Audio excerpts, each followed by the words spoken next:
All right, children, gather around. Let me tell you about a baseball team, a team that's historically pretty successful and known, and one that had plenty money to add great players. That's never been an issue, at least not lately. You see, the problem is they offer a lot of money to the biggest free agents available. The free agent just never chose them. They wanted Bryce Harper, didn't get him. They wanted Aaron Judge, got his criminal brother instead. They wanted Carlos Correa, then realized they didn't want to risk his ankle exploding at any moment. They wanted Shohei Ohtani, gave him the exact same contract offer the Dodgers did.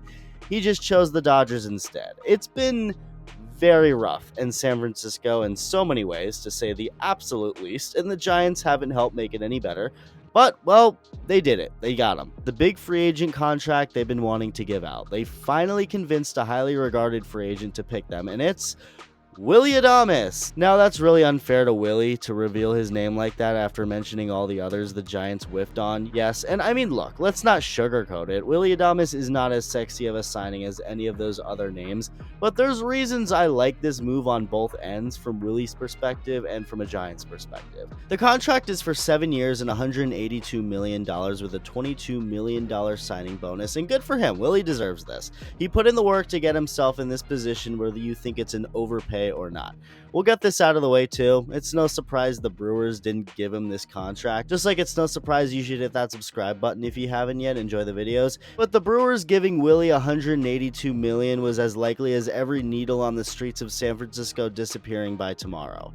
It was never going to happen, just like he was never going to be a Tampa Bay Ray forever. But he's put up a really nice career for himself, with this past one arguably being his best. Since his WAR, aka wins above replacement, was higher in 2022, the nerds would say he had his best season in 2022, but he put up a career high in home runs, RBIs, and stolen bases in 2024. He also shot more threes than Steph Curry or your drunk down bad friend at the bar, tying a 3-run major league record for most 3-run home runs in a single season with 13, which shows you how great he was with runners on. Dude was awesome.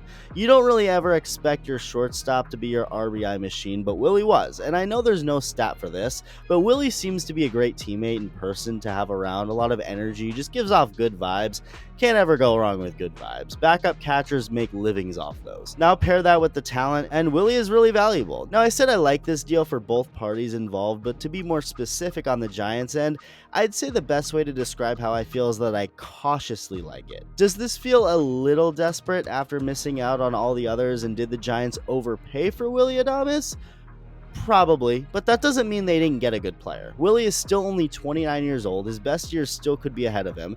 He's also very valuable defensively, which plays well for the Giants and seems to be something they're building their team around, as they already have Matt Chapman in his platinum glove at third base, who they locked up for 6 years. So this should be a very locked down left side of the infield. And this plays into how the Giants have always been when at their best. It's ironic considering they literally had Barry Bonds for 15 years, but when they won those championships in the early 2010s, the Giants weren't a team that was going to outslug or outstar you. They weren't the sexiest. Some may call them boring, but they just did things right. They pitched well, caught the ball, played solid defense, and got timely hitting. And the defense specifically was strong in the infield. And it's not shocking to see why the Giants continue to seem to want to go with this route, considering who their new leader of the front office is, Buster Posey, which I find very cool. They're of course adding other front office people to help him out as he's just beginning this process, but it's fitting that he's the guy. Not that it's normal to see superstar players from teams become their general managers, but I think this is a neat next chapter for Posey's Giants career.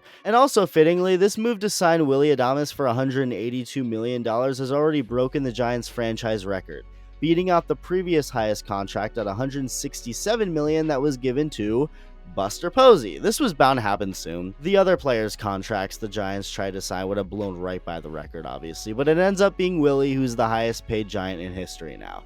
But this also goes beyond Adames for me, and I feel like it should for Giants fans. I think this shows a new confident outlook on the future by this team. Posey's just taken over, they're hiring new guys, and they're already getting the players they sought out to get, or at least some of them. Now, yeah, it's not necessarily a player on the level they hoped to get in years past. It's not that big splash that everyone freaks out about, but it's still a good one and a sign of confidence to come. I think that's a good way to put it, a good word to use. You're in a division with the heavyweight Dodgers, who obviously aren't going anywhere. The Padres are good, and the D-backs still should be a threat. So the Giants are going to have to be creative, and fully getting back to the old way is, I think, the best way to compete with those teams, especially the Dodgers. This obviously could end up a bad contract, just like any other contract in history has the ability to, but I like the player, I like the fit, I like what it adds and does to the Giants' offense and infield defense, and what it means for the future in terms of how they're going to operate. You can't expect them to get as big in terms of star power as the Dodgers. That's just not going to happen, obviously. But if they can get enough pretty good players while doing what they did best when they won championships, I don't see how the Giants can't be a team that goes toe-to-toe with the Dodgers. And again, it may not be Bryce Harper or Aaron Judge or Carlos Correa or Shohei Ohtani, but adding Willy Adames is a big step in building a bright future for the Giants. I support it, but maybe you hate it. Let me know your thoughts, and thank you for watching.